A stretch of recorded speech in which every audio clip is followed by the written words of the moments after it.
اب ایک صاحب نے بڑا زبردست سوال کیا ہے، اللہ سبحانہ و تعالیٰ اس کی زندگی میں، اس کے علم میں، اس کی عبادت میں جو ہے برکت عطا فرمائے۔ کہتا جی میں رو رہا تھا، رمضان کا مہینہ ہے، دن کو اپنے گناہوں پہ رونا آ گیا، اور روتے روتے آنسو ٹپک کے میری زبان پہ لگ گئے، روتے روتے آنسو ٹپک کے میری زبان پہ لگ گئے، میرے روزے کا کیا ہوگا؟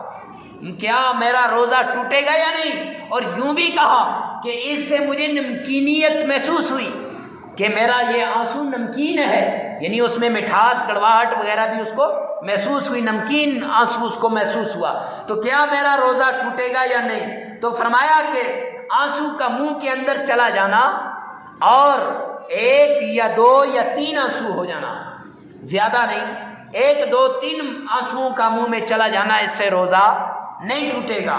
لیکن اگر زیادہ مقدار میں منہ میں جمع ہو جائیں، کافی مقدار میں یہ رویا اور منہ میں وہ آنسو جمع ہو گئے، یہ اندر لے گیا، تب اس کا روزہ کیا ہو جائے گا؟ فاسد ہو جائے گا۔